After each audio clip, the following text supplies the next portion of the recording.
Welcome back. North Korea has renewed its threats against the United States in response to a new nuclear policy that Washington unveiled earlier this month. Pyongyang says it increases the risk of a nuclear war, adding that those fond of fire will perish in flames, which might be a reference to Donald Trump's threat made back in August. They will be met with fire and fury like the world has never seen.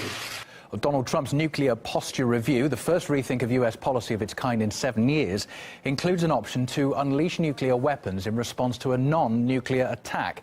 It also calls for the development of less powerful weapons, which critics say might trigger a new arms race. However, Pentagon officials are trying to show that the United States is actually lagging behind its perceived adversaries. Here's the chart included in the review. It makes it look like U.S. rivals have moved far ahead with the development of new systems, but it doesn't show some of the missiles that Washington has in the making or upgrades to its existing stockpile. It also puts countries on the same scale despite key differences in the weapons they hold, making North Korea look mightier than China, even though it's estimated to have some 20 times less warheads. The head of the nuclear monitoring organization Los Alamos Study Group says there's a powerful lobby in the U.S. government pushing for more weapons.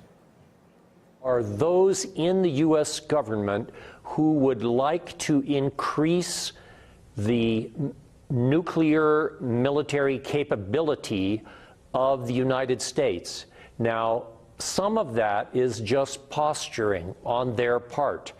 And I wouldn't say that this is necessarily a majority view. The actual military is not, for the most part, that interested in nuclear weapons. But there is a faction which is at the moment very powerful that thinks nuclear weapons are an important symbolic tool for increasing pressure vis-a-vis Russia and China. Secretary Mattis used the chart we showed you earlier to argue for increased investment in America's defense budget, which already vastly outstrips all of its rivals.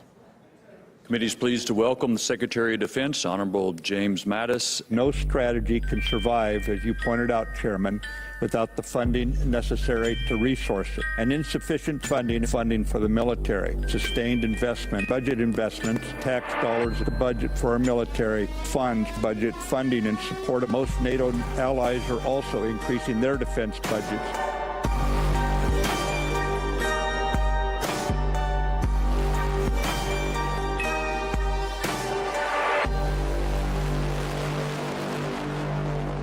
The Pentagon's confirmed that it destroyed a pro-government tank in a drone strike in eastern Syria on Sunday, calling it an act of self-defense. We detected and saw a tank that took a shot at us.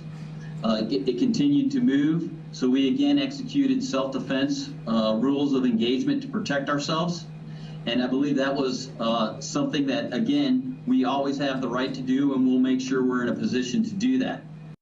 Now, no U.S. military personnel or coalition-backed forces were killed in the strike at the weekend, and it comes less than a week after another major clash with pro-government forces. Now, such incidents could result in a dangerous escalation in the region, as Samira Khan now reports. The Pentagon says that it was an act of self-defense, accusing Syrian forces of trying to attack Kurdish forces. But apparently, with U.S. forces embedded, they were forced to respond.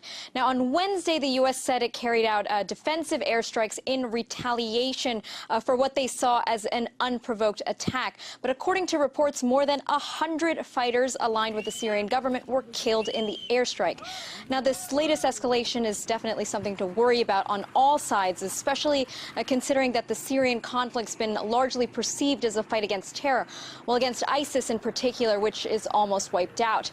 But it's also opened way to a whole series of new conflicts. We have the Turkish-Kurdish conflict, the tensions between Israel and Iran. But even though ISIS is pretty much gone, the U.S. still wants to stay in Syria, with Secretary Tillerson announcing plans to maintain an open-ended military presence in the country. Some 2,000 troops or so to prevent a resurgence of ISIS and to counter Iran's influence. The global coalition has made outstanding progress, but the fight is not over. The enduring defeat of ISIS in Iraq and Syria means all members of the coalition must support and sustain the post-ISIS stabilization efforts.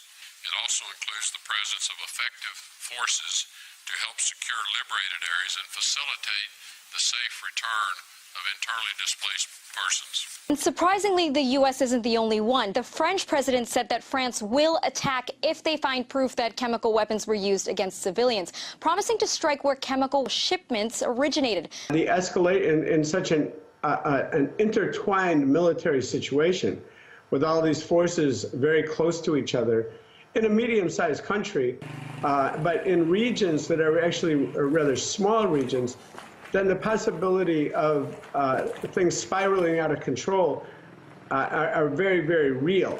And that does not have to begin with the intervention or the decision to intervene or escalate on one party's part. It can happen, the climbing of the escalation ladder, as it is sometimes called, can happen without the intent being at the beginning on either side to have a larger scale war, but a product of that climbing that escalation ladder can be a larger war.